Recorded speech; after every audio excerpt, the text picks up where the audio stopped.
Welcome, everybody. This is Bill Fanning. Um, Glad you guys could be here.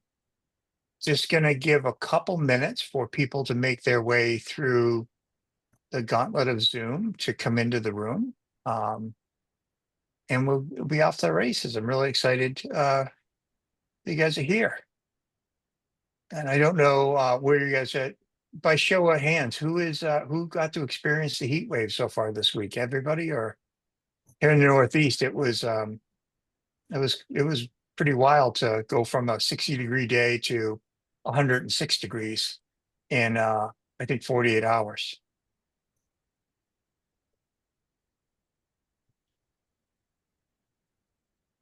All right. Breaking records.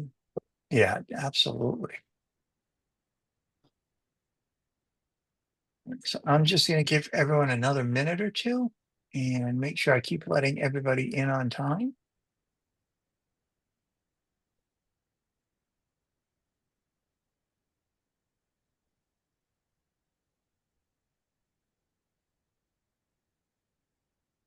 All right, we'll wait one more minute and then we'll get off to the races.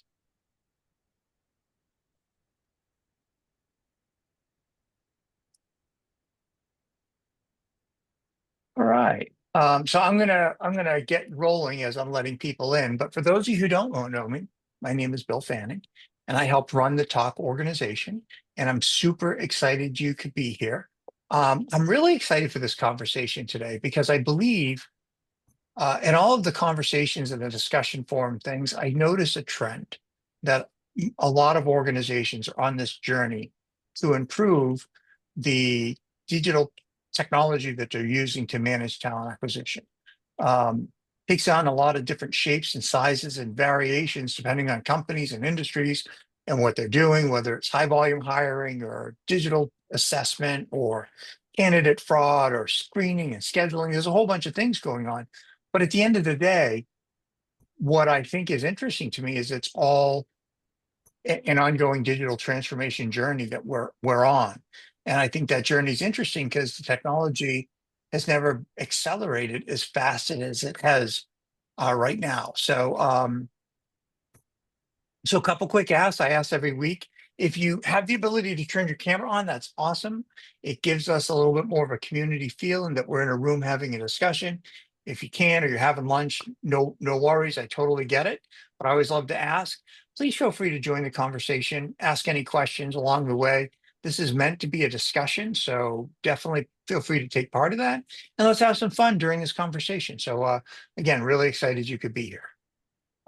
If any of you are new to Talk or joining us from LinkedIn, you can absolutely feel free to join the community through this QR code. Talk is free for anybody who's a TA professional. We really value your membership and your insights, so please feel free to become part of our community.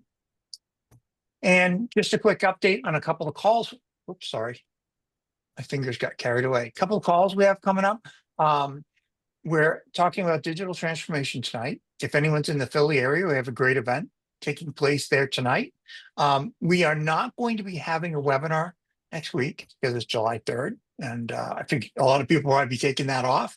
And then when we get back, we're going to be talking a little bit about can candidates do the job, right? So we have a lot of people using AI to build out these fabulous resumes that screen through the AI system and look like they're the perfect match. And I think we're more and more experiencing that sometimes that may not be true. So we're going to talk a little bit about validating that the skill set of the candidate on paper is the skill set of the candidate sitting in front of you, which is really interesting. So if any of you are not familiar with RecFest, I highly encourage learning about it. It's a phenomenal show. We partner with them because I just, out of all the shows I go to, and I've gone to a lot throughout the years, it's really just an innovative, fun experience. I think it's a great opportunity for learning. It's got the highest probability of networking with your peers.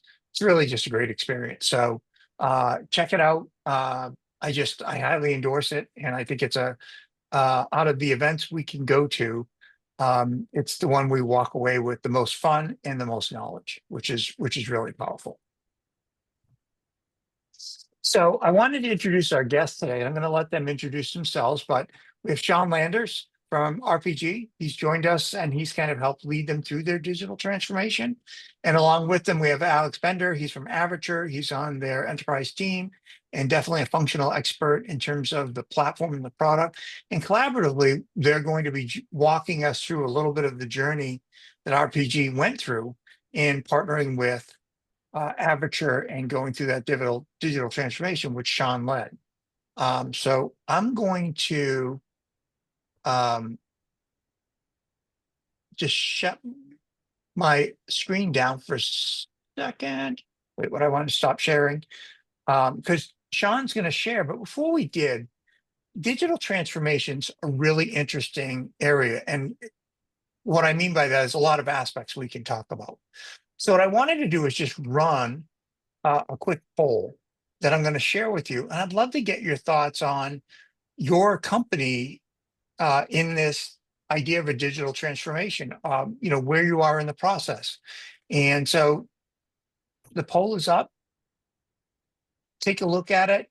I'd love for you to vote on what's relevant for you in terms of where you are in this process of started, getting going, unsure. If there's another option that you think should have been on here, drop it in chat. Love to talk about it, but just gives us a little bit of guidance on where and how we should focus.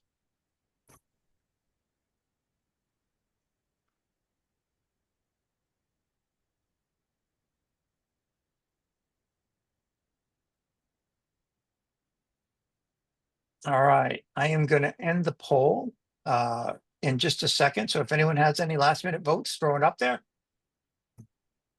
And I will wrap it up. So I'm sharing the results right now so we can all see it. And I think it's really interesting that a lot of organizations, almost half the folks here, we're just getting started. And I think that represents a lot of people out there. And we can see that some people are mid-journey, mostly modernized, but still evolving.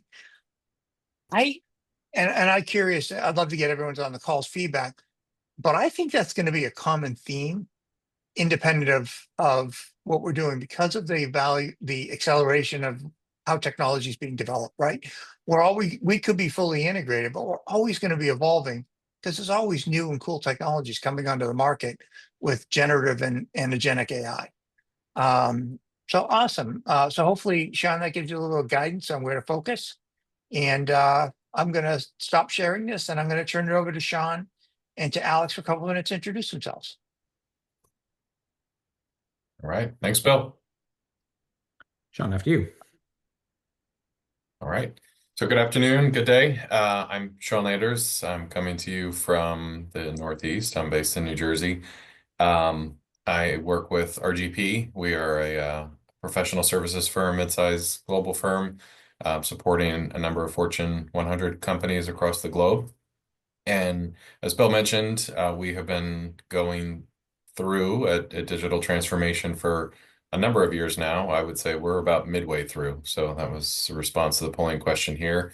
We have rolled out a number of new technologies and adapted to our processes, but we still have more work to do. So look forward to talking with all of you today. Look forward to questions and opportunity for this discussion. So thanks for having us. Awesome. My name's Alex Bender, based outside of Boston, Massachusetts. Been with Avature coming up on 10 years. Started my career off over here as head of North America Consulting. Did about 6 years over there doing some of our largest implementations around the world. About 4 years ago, switched over to sales, taking all that solution design experience and bringing it to conversations with our customers and conversations like this. Also unique in the fact that I started off my career as an Avature customer. So I started off as a sourcer, as a recruiter, system administrator, using Avature as a whole host of other HR tools out there in the world as well, and then became an outside HR consultant and doing that before I joined Avature. I'm very excited to be part of the conversation today and seeing what type of fun conversation we can unlock. So starting off the call here, I'm going to just quickly introduce you guys to Avature and what makes us a little different before we jump into the fun stuff and hearing RGB's digital transformation journey in the era of AI. So first and foremost about Avature, and I'll try and keep these slides very quick. I know, slides are not the most fun about the vendor in this situation. So here, first and foremost, Avature is debt-free. We're profitable. We have no outside influences inside of our organization, which is a little unique. So there's no private equity shareholders, anything along those lines. And that allows us to be able to do some really interesting things. First and foremost, really listen to our customers and develop the product the way that we want to. We do releases to our customers every 2 weeks, and we're able to do this because we are very much a product organization, not a sales organization. To that end, we've got about 12 engineers to every salesperson inside of our organization, completely backwards to most of our competition. All of our solutions that we're going to talk about throughout the conversation today and as a whole have been developed ourselves. Never once have we grown through acquisition. About 40% of the features we developed and released last year originated from our customers, backed by full enterprise level support. We've got a 97% satisfaction rating. We're able to do all of this because we are a mature organization with over 20 years of experience. We've done thousands of implementations around the world, and it's done all of this with our experienced executive team as well as in-house consultants. Here's kind of how we think about the world as far as our solutions, and it's broken up into 4 primary pillars here. We've got source, attract, and engage. You can think of this loosely as CRM. It's made up of a number of different solutions underneath that, including career sites, event management, employee referrals. Then we've got screen and hire. You can think of this as ATS, applicant tracking systems, high volume, agency management, contingent workforce, all of that fun stuff. Then we've got develop and retain. You can think of this as talent management. And then lastly, plan and optimize, which is workforce planning.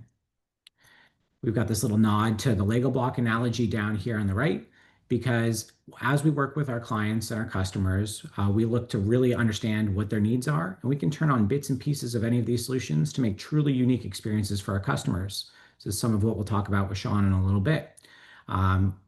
Because all of these solutions are just individual permissions that can be turned on and off, we're not confined to a solution as an acronym. So when you buy CRM, it's not just this one thing, it's a number of different permissions that can be turned on and off.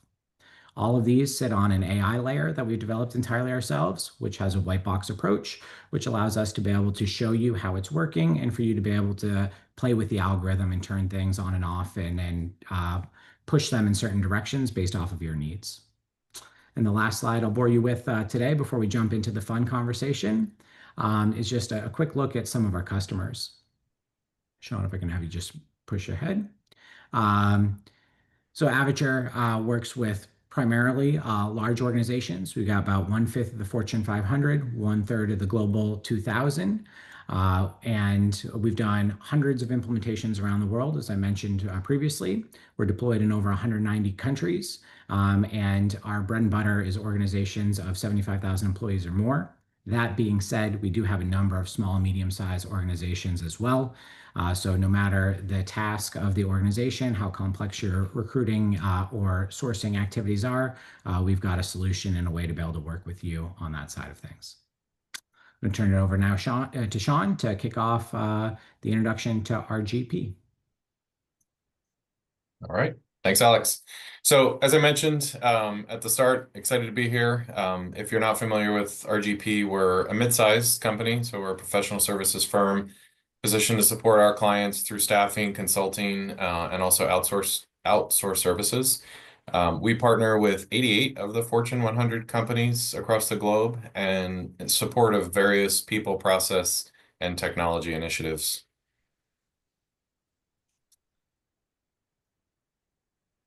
I'm going to jump in. So let's think back 20 years ago, depending on how old or young you may be. But the technology space was, certainly booming. We had, the advent of YouTube and the Nano Apple device was released. So a lot of cutting edge technology, which for sure probably today seems not so cutting edge. But no different than that, RGP had what we thought at the time was a pretty decent technology stack.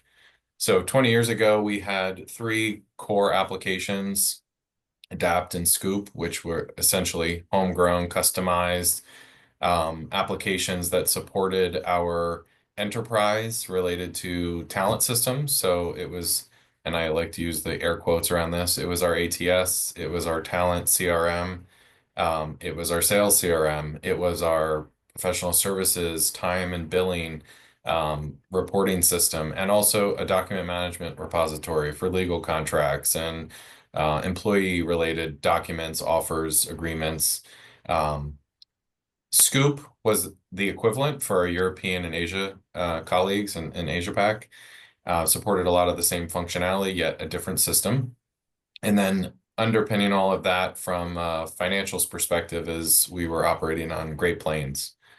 So in 2020 or 2005, that certainly sounded like some pretty cool systems. Fun fact, I actually joined RGP in 2005 when we implemented Adapt. I wouldn't even bother to tell you what the system was we had before because it was even more embarrassing than the screenshot you're about to see.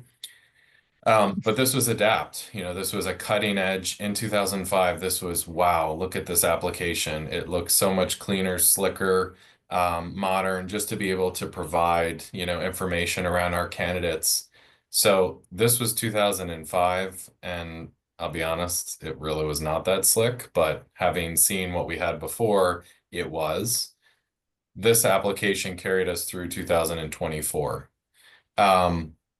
So as you can see, there's a lot going on in this screen. There's a lot of icons that really never ever made sense to anybody. But you just trained people, right? You understood what it did, how you could use it, and we made the best of it. It was the best lemonade that you could taste out there, given the lemons we had to work with for so many years. Now, I don't want to sour on our Adapt application. It served us well for a point in time. But eventually we outdated it, or the other way around, and we were looking to continue to grow as an organization, striving toward, from a multi-$100 million company, looking toward, becoming, what does it take to grow to be a billion-dollar company? And truthfully, our systems were not going to be able to support that. We've acquired different companies over the years. We've tried to integrate certain applications. We've tried to reduce, manual intervention in our former tech stack, but we were limited on what we were able to do. So what we ultimately, have been taking under the past several years, I'll say, was really just looking at our business, looking at our technology stack, and figuring out how can we get where we need to be, right? What were our pain points? Where do we need to grow? Given that most of our platforms were very much customized, again, I mentioned sort of homegrown. Adapt actually came from an application that got bought and sold 12 million times over the course of our life with it. And so by the end of it, it really was a custom application. And recognizing what we are as a company. We are not a software company. We are not developing cutting edge technology. We did not have any product innovation. We didn't focus on user experience. But we certainly had a number of wonderful manual and disparate processes. So it took us several years. We have been talking about this. I'll go back to my journey with RGP. I did take what I say is a professional sabbatical, so I'm a boomeranger. I left RGP at one point for several years, and then I came back in 2017. And when I left in 2013, we were talking about, well, maybe someday we'll replace our system. I come back in 2017, we were still having that same conversation. The good news is we finally moved toward reaching a decision late, probably, 2019-ish is when it finally reached the topic of board discussions and, hey, do we really, our executive team making the decision to invest, right, to make a change and invest in our future. But our growing pains were several in terms of what we were experiencing. We knew that it was going to be a huge undertaking, but ultimately, we received a support from our leaders, from the board members, to undertake what ultimately became, or is a global transformation for us. But again, our goal was really to improve overall our processes, to introduce automation, to improve the end user experience, and that's end user internally and end user externally, candidates as well, since we are in the people business. We talk to a lot of candidates. We have a lot of candidates in our pipeline, in our overall applicant tracking system of whatever day that was. So those were our growing pains. That was really the impetus for finally moving forward and determining, what our next steps were going to be to actually take the leap. Shaun, can I interrupt you real quick and just Sure. ask, can you give us some specific examples of maybe some pain points that stuck out in your mind from this time that maybe would relate to the audience here? If there's any one or two that you can just share for specific use cases. Sure. I think as one thing I'll say as a global company, the fact that we had two different applications running in North America versus what was running in Europe and Asia Pac continued to present as an issue because we work with a lot of global companies. Global companies, the way we truly do operate this way, but also the way we project our way of operating is we're seamless, right? You can have relationships with our team in Chicago or Charlotte or San Francisco. It's going to look very similar to the conversations you're going to have with our team in Hong Kong or Australia or, in the UK. However, our systems didn't support any of that.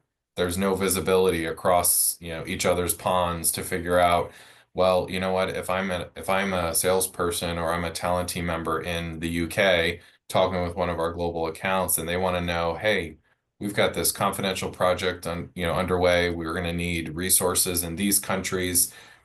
Our European team had no visibility to that, at any particular point in time. And so I'd say that as a global company, just having disparate systems is certainly one thing. Never mind again all the manual processes that each application had, but I'd say that's certainly one thing about that. And also through our acquisitions, bringing different businesses on board who may or may not have had, a global footprint, and similarly, okay, we're going to onboard you, but this group gets this application, this group gets these applications. That in and of itself presents a challenge for a global company. I'm sure it also flows downhill to like reporting and user experience when you've got many systems like that that are disparate and across the organization. It's got to make some heavy admin tasks on the backside as well. Yeah, you bet. Is that relatable to anybody out there in the Zoom universe that we have here? Many, many different disparate systems on the backside. Is there anything that the team wants to throw out there as ways that they're handling this, or are they looking to overcome that in certain ways?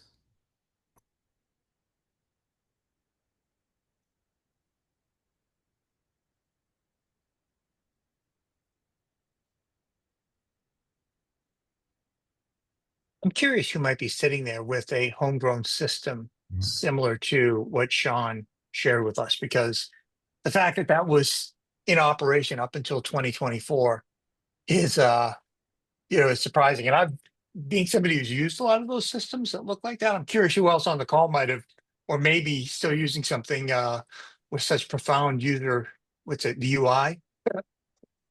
Yeah, that's what I want to know. Who's still using something like that?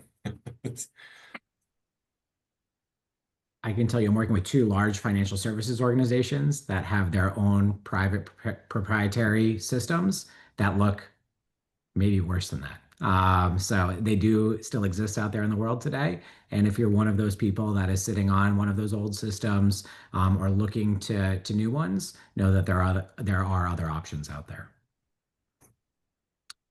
We can probably continue our conversation. Yeah. Right. So as I mentioned, our commitment to moving forward with the transformation came with a program, a PMO, and a name. So Program Phoenix is what we called our digital transformation.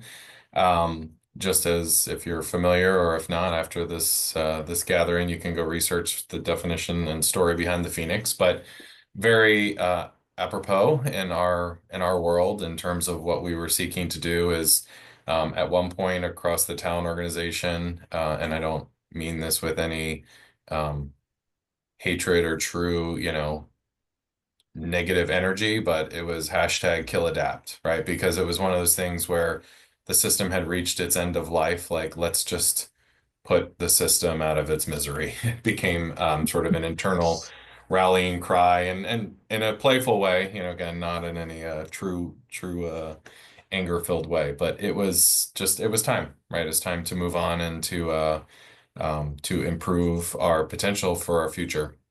So with the goal of Phoenix is really is still today our North Star is improving our user experience, modernizing our tech stack, and improving efficiency through, automation and the introduction of AI.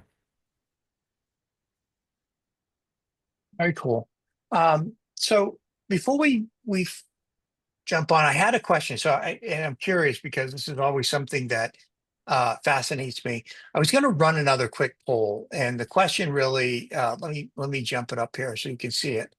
I'm really curious.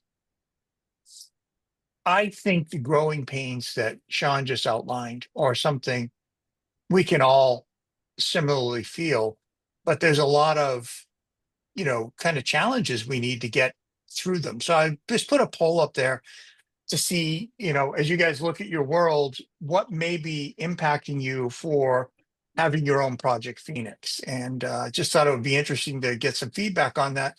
And Shaun, the output of this is I thought maybe you could share a little bit about how, as we stack rank these challenges, how you and your team overcame them. Sounds good. All right, gonna give it about another 30 seconds. So feel free to throw your thoughts on there. And then we'll take a look at the results and go from there. I wish it was a multi-option poll because I think Yeah. there's a couple Yeah. answers I would have given. You know what? If anyone has a multi-option, I apologize. I could have turned that on, but just drop it in chat. All right. I am going to end the poll and share the results. So budget constraints is, I think, and always will be one of the things that lead the way. Um, you know, Amber, that is a great, so Amber just added in chat, does it integrate with Workday? And that is a conversation I hear a lot of. So integrations with current systems. And the other one that I think is interesting that we didn't have a lot of feedback on was the lack of ROI, right? So sometimes these things are massive expenses and the business case has to be solid to make the investment. So you have to be able to step up and say, when we do A and spend this much to get there, this is the return it's going to give us over time and what that looks like. So Shaun, how did you guys deal with this? Yeah. I mean, I think I also was surprised on the ROI, but then I was like, well, maybe it was one of those you were going to either pick budget constraints or ROI because you might not get the budget because you are struggling with the ROI or vice versa. But I think in terms of budget constraints, I mean, that was really our challenge for a number of years until we finally were able to, present the strongest business case to allow us to move forward. Um, Interestingly enough, I think the integration is one of those things you don't know what you have until you have it. And now the conversations that we're having about the additional, right, complementary platforms or tools we're looking to leverage as a business, at least in the talent space, comes down to, well, does it integrate with Avature? Because we've lived in that world of having separate and disparate systems, and that is not ultimately, that is where you're losing in terms of efficiency. So integration is really the top of mind right now as we continue to have conversations into other tools. We're in the midst of it right now with some AI sourcing tools and platforms as our team presented forth some options and they were great. And while the sales pitch, no offense, Alex and anyone else in sales, was, oh yeah, this integrates into with Avature. And I was like, really? I don't think it does. And so, we talk with our account team and they're like, no, we don't have a standard integration with that. I said, well, probably once upon a time, some customer built a custom integration, got it to integrate, but it wasn't as easy. So that's one thing. And I will say change management and user adoption, I think is always in the forefront of minds, but I think we've tried our best to really stand behind that through, constant, training and updates across the business. Because once you go live, despite as great of a job as I think we did, trying to prepare for the change and increase the user adoption, it's not until it hits the user in the face, right, that they really realize or recognize the impact that it has on, how they do what they do or where they need to go to perform the functions of their job. So I think that's something that, certainly we've been keen to pay attention to, but I think no matter how much you plan for, there's always going to be, challenges there. Yeah, no, makes sense. Absolutely. Um, awesome. Well, guys, I'm going to shut the poll down, but thanks for sharing everyone your thoughts on that. And Shaun, keep going. I love the information you're sharing. Great. So, as I mentioned before, one of the goals with Phoenix was really to have, integrated best-in-class products. And so our vision really was that, including a community of best-in-class applications that would help to connect our business processes in a fully integrated ecosystem. So that was a primary driver for Phoenix, making sure that all of the systems that we were replacing would be able to work together through, direct integrations. So at the end of it, what this slide represents is our suite of applications, and representing all of the integrations that exist. So Salesforce, that was one pre-existing system that we did not replace, but that is our, sales CRM in all things sales. So that application does integrate across the different touch points here. You can see with Avature, with Workday, and also with ContractPod AI. ContractPod AI is our contract management system. Sales contracts, other legal agreements, all are, generated and built through that. That has a direct plug-in to Salesforce. Workday HCM, we also had pre-existing to the launch of Phoenix. However, we had not rolled out all features that we did purchase with Workday HCM, and so that's been a continuous effort, is to roll out the additional features and functionality of Workday HCM. But Phoenix did bring Workday Financials, so we're on Workday Financials now. We are also looking into the professional services automation pieces of Workday and further in additional reporting that is in the roadmap. And meanwhile, in Avature, again, Avature integrates our requisitions, if you will, come from two sources. So we have direct integrations with Salesforce and Workday HCM, because those are the two channels by which job requisitions feed into Avature. And then we have direct integrations with other third-party providers in the talent space. So with LinkedIn, Recruiter, with First Advantage, which is our background check provider in North America, and then also with Adobe Sign, as you can appreciate, for offer letters and other legal agreements that are part of that pre-employment process. Shaun, Can I? after you, Bill. I just had a quick question, and if anyone else has that question in the audience, just throw a thumbs up. But interesting, you're a Workday customer, and you're looking at a new applicant tracking system, and you end up not using Workday. Correct. So just a question, because I'm sure this might be a situation somebody else might be sitting in. Why did you build, like, I'm sure somebody like a CIO or CTO might be sitting there going, we already own a platform that does this, right? We own an ERP platform. Why are we looking at a disparate technology? Mm-hmm.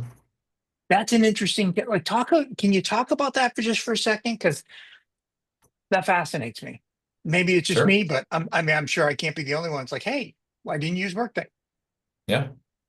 And those exactly were conversations that took place. I'll say Workday and Salesforce, right? Both of those platforms have applicant tracking functionalities and features, but what we did really embark upon was trying to be objective to our business needs, right? The requirements of our business, the processes that we have, and what we were looking to accomplish. So did we look at the products from Workday? Absolutely. Did we look at products from Salesforce? Absolutely. Did we look at some of the other big providers in this space? Absolutely.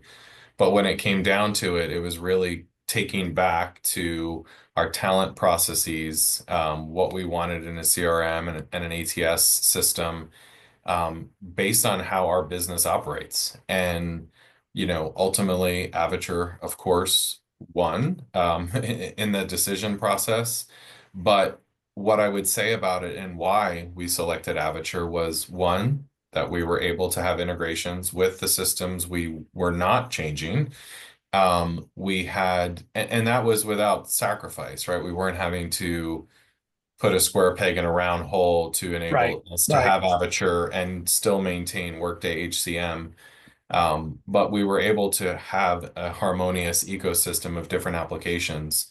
And I would say our, executive team, our board was supportive of, let's get the best that we can, that in terms of scope and cost and the ROI of the applications, and they don't need to be the same. So there were conversations at points, that our CIO challenged, why are we not looking at Workday? We were working with a third-party consulting partner, from a PMO perspective. They were influencing, well, what about this? Why not that? And ultimately, again, we stayed true to our goals and objectives, especially in the talent space. And we're able to articulate the why, right? Why are we choosing Avature over some of these other products? And, ultimately Avature met our needs best. Awesome. So, and I think that's core takeaway for me, and because as somebody who's walked through this process, is putting the functional needs of the business above the platform that's going to support it.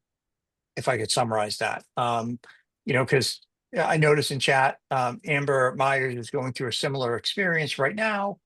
And then A Owens, which I don't know your first name, but the costs and the system integration of it was something that when we were in that process in a past live, Autumn, thank you very much. Um, uh, that was something that the incumbent system continued to flex on, which was, oh, you're gonna have to spend so much money to like we can make, but the reality when he did a hard analysis, the integration aspects of their platform that we already own versus another platform specifically for the applicant tracking feature wasn't dramatically different. So that was really an enlightening moment for me. So thanks everybody for your participation and Sean for spending a minute on that. That's really interesting. Yeah. One other important thing to add, and I'll tone down the sales aspect of this, but the number one solution that we replace is Workday or integrate with and sit on top of.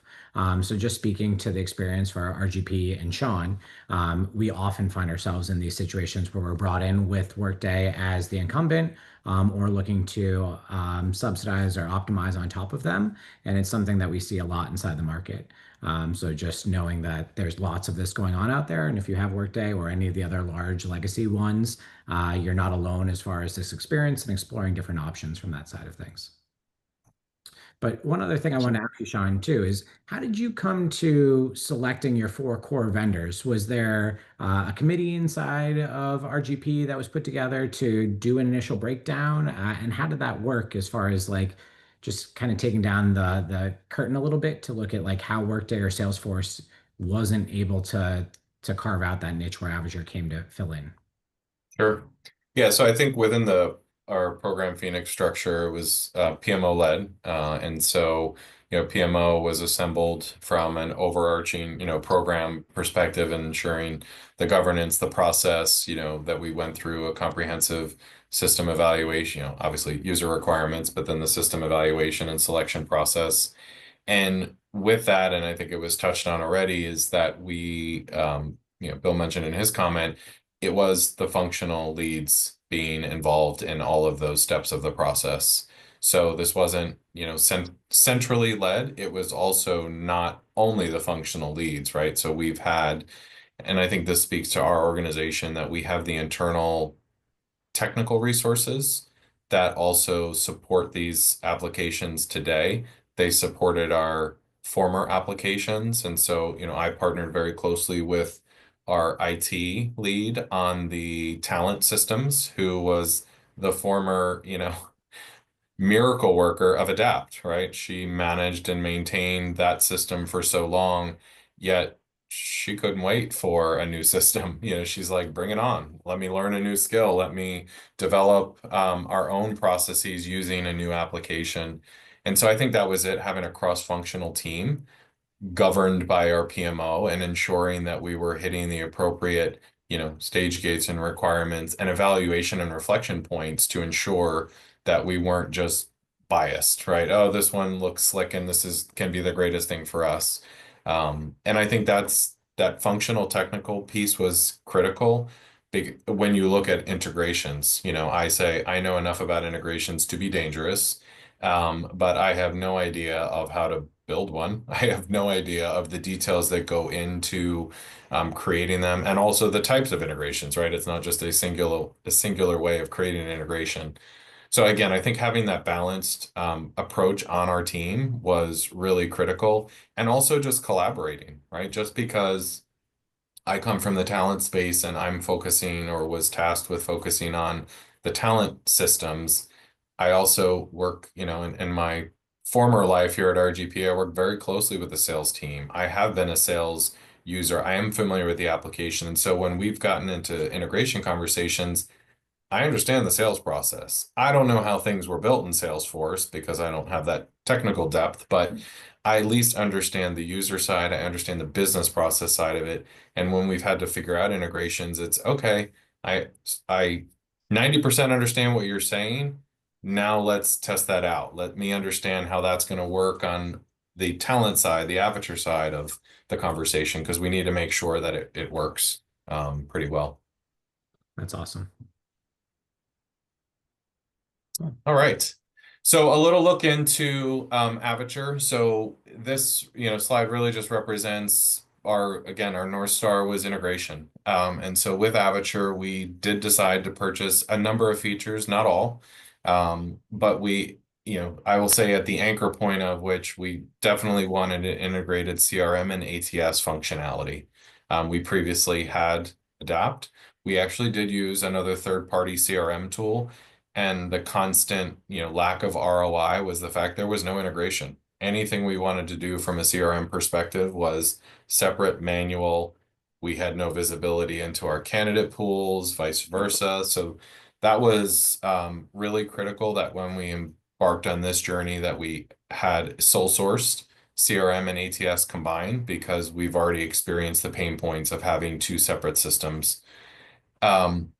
But in addition to that, really focusing on the other features, portals, Avature offers a number of different types of portals. Honestly, Avature calls some things portals, and I'm like, is that really a portal? But whatever, by definition, I guess it's a portal. But we certainly have been leveraging a number of different portals within Avature. Scheduling features and functionality. We previously used Calendly for our talent team, our recruiters, to schedule interviews. Avature has a built-in scheduling functionality. The one thing I'll call out here was also just us thinking about our needs and wants, right? Through the vendor evaluation process and going through the demos, it was actually during that, Avature had demoed for us their hiring manager portal, which is a, kind of basic, just, I'll say simple approach to sharing candidates, getting feedback, having the recruiter and the hiring manager engage with each other through the platform. And through the demonstration, that's really where the idea that we came up with was to create a custom version of that, which is our TR manager portal. TR stands for talent requests. That's what we call the recs that come through Salesforce. But ultimately, we saw an opportunity to introduce this version of a portal that could be customized to meet the needs of that salesperson and their talent partner, right? So by definition, not a true hiring manager because ultimately our clients make the final calls and most of our, staffing and project-based consulting opportunities. But the salesperson is the ambassador for all of that, right? They're the one managing the client relationship, they're managing the sales process. So we had, and identified a use case to engage with Avature on their custom hiring manager portal to build out this TR manager portal, which again is becoming the interface between our sales and our talent teams. Mhm. I love that. All right, so polling question was a little bit about ROI, and I can say that in a very, and I'll tend to under promise, over deliver is usually my mantra in life. And so our ROI here is very conservative in the sense, but our early wins really focused on, talent matching. So this was one of the main selling points of a modern system was really leveraging the AI capabilities that Avature offers to provide what I'll call is the short list, right? Help our talent team, our recruiters pre-identify potential fits and matches for those opportunities, right? So when project roles come through or when traditional, corporate roles come through, how do we look into our existing pipelines? And we do have, I want to say today, we have over 150,000 people in our database, in Avature. And that is pared down. I mean, our business, this was part of our negotiations on data migration. Some of our business leaders wanted us to bring in all history going back to 2005. I will tell you, most of the history was bad history. Right? Let's not bring in junk data into a new system. It doesn't make sense. But either way, getting to the AI functionality was really helping us move from what was a very manual, human-driven process to leveraging AI built within Avature. Skills-based approach. We get skills information on all of our requisitions, allowing the tool to operate as it needs to. So 65,000 is probably grossly underestimated. How we used to do it was we finally, 5 years ago, 7 years ago, built an Excel file that had all these fancy filters. Like that's how our talent team had to look for the right candidates for a role, right? An opportunity. So again, I'm being very understated and saying that it would be a $65,000 annual savings on that, but that's minimum. Candidate outreach, mail merge. I don't know how many of you in this call actually know what a mail merge is, but that is how we used to do outreach and adapt. We had very specific instructions on how to run a mail merge out of Adapt, and it was painful. I, at one point, was a super user of Adapt. I never even memorized. I always needed the cheat sheet on how to run this mail merge in the system to do an outreach to a population of candidates. Hey, we're running a campaign. Hey, we haven't touched base with you in a year. It was a mail merge process in Adapt. With Avature, it's literally like a 2-second exercise. Run your list, create an email template, send it out. And in that, guess what? You can bake in automated responses. You can provide links to your careers port. Like there's just, again, the simple, and I'll say these are very simple things, but these were all the simple things we had been living without. Pipeline management.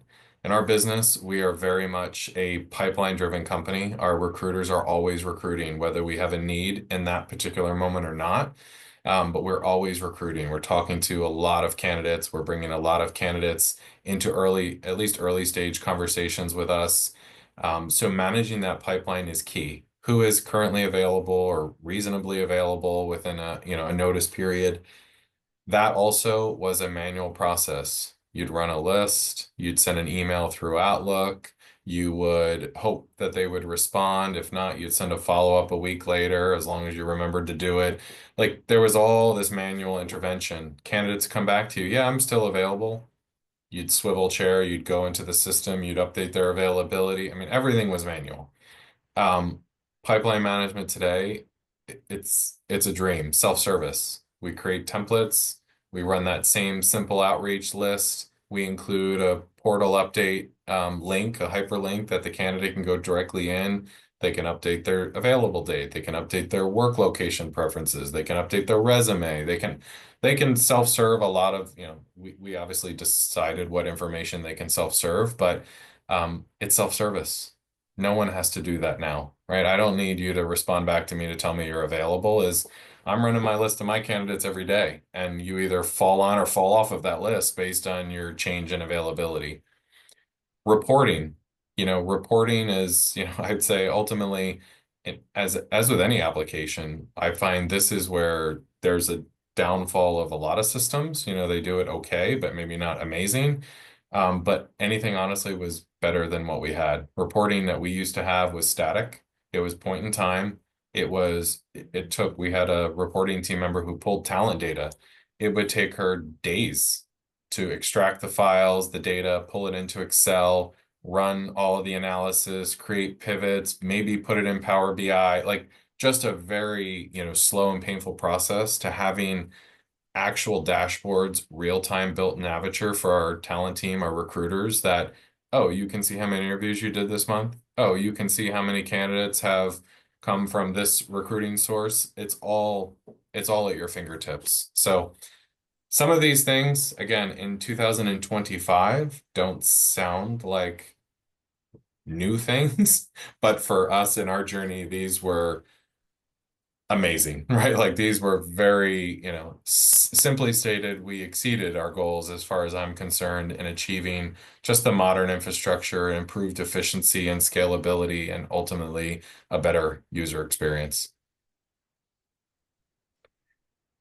I With think any that's got to, journey, I was just going to say, I think that's got to be a great win. Like when you go into a project like this, you always have the best aspirations, but you never know for sure the outcome. And when you start accelerating past the goals that you set for the project, that's got to be a really good feeling. So that's awesome. Good job on that. yeah, and as with, a project of any size, but especially our size, nothing's perfect, right? You don't have immediate adoption on day one. You didn't get everything right from the get-go. You just have to plan for it. I think, the one key thing for us was it kind of went back to our, support from our leadership and also ultimately selecting the right partner, right? And in terms of we feel we Yeah. selected the right partner with Avature. And I'd say that's both from a collaboration perspective, but also just the flexibility that the platform provides us, right? We have two dedicated system administrators who have the highest level of Avature certification that still we're getting. Our goal was always let us be self-service on our own application, right? Even though it's software as a service, it's being enhanced. There are releases, as Alex said, every 2 weeks of features and functionality. But let us decide whether things make sense for our business or not. Let us choose when and if we, introduce those changes to our instances.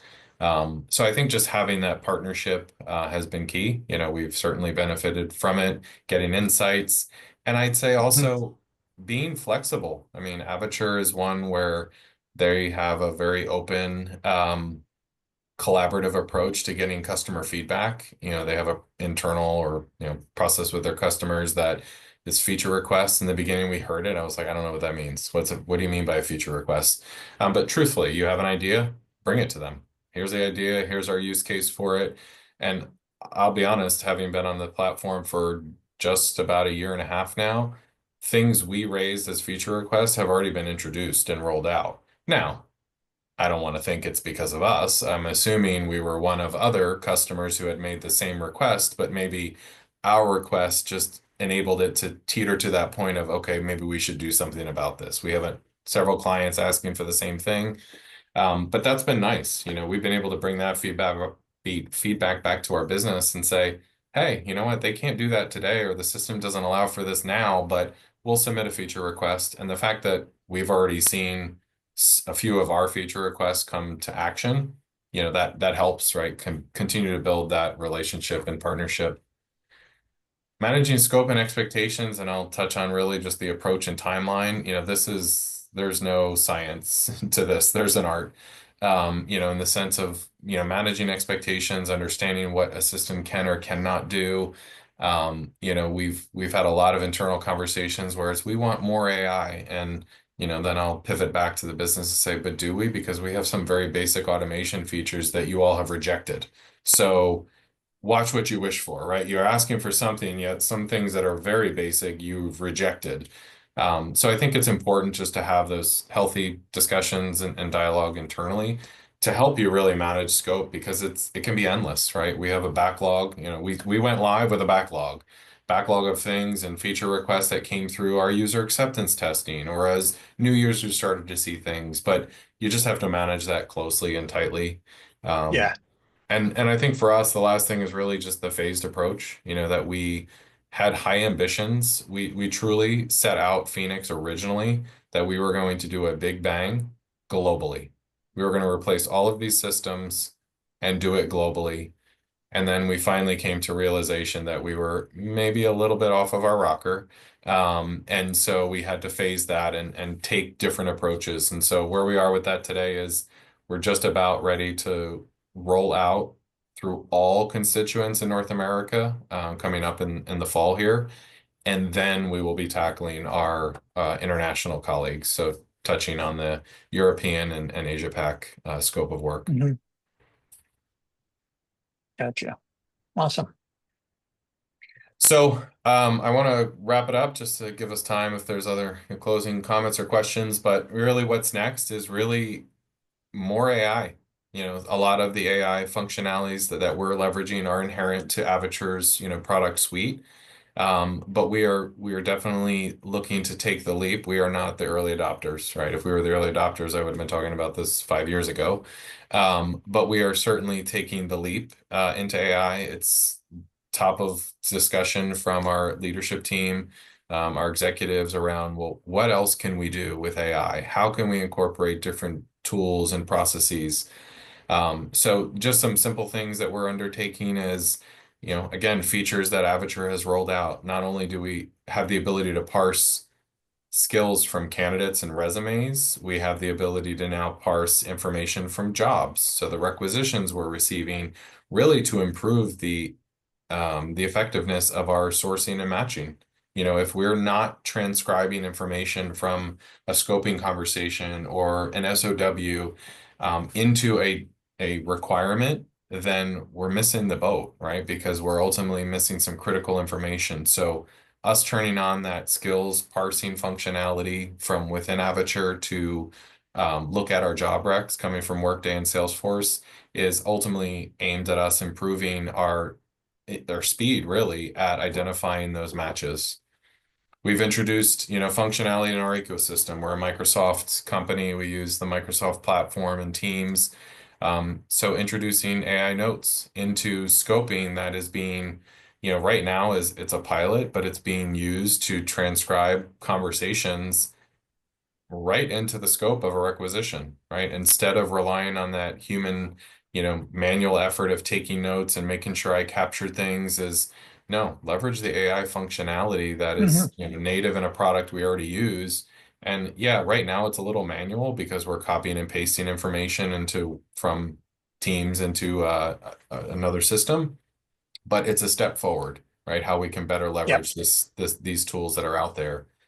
And then the third thing Yeah. I'll say right now, we're actively looking at AI sourcing tools. Again, but one of our big requirements, which I think I mentioned this before, is it has to integrate with Avature, right? It could be one of the shiniest, coolest um, game changer tools for us, but if it doesn't integrate with Avature, we know ultimately the long-term ROI is not going to be there. Right. Yep. No, that makes a lot of sense. We only have about a minute left, so I just wanted to say thank you to everybody that was here. Amber asked, can you share what AI sourcing tools you're looking at? Sure. Um, I'm happy to share with anyone a tech slide that's out there of all vendors that are available, but we have looked at tools like Fetcher and Hire Quotient, Hire Easy. We are trying to explore what LinkedIn products are available. We've, of course, looked at Avature's AI products that are coming. They don't quite yet, maybe Alex has new information to share, but they don't quite yet have a true sourcing tool. They have a lot of other AI tools and agents, but what we're looking for is more of the broader reach beyond just LinkedIn Recruiter, because that is one of Yes. our primary providers right now for sourcing. Yeah. So Totally makes sense. Um, uh, well, guys, I do always like to try and respect everyone's time and end on time. So it's 2 o'clock. Um, I'll be sending out information about this call to everybody and really appreciate everyone being here. Hopefully this was good use of your time. Please remember that next Thursday, because it's the 3rd, we're not doing a webinar. We'll come back the week after really strong. And Alex and Shaun, thank you very much for bringing your thoughts and your time and sharing your time with us. I think this was a great discussion and I really enjoyed it. great. We appreciate you having us. It was great to see y'all, and feel free to reach out if there's any questions or any ideas you want to bounce off of me. I'm happy to share. Likewise. Sounds great. Thanks, guys. Bye-bye. Thank you.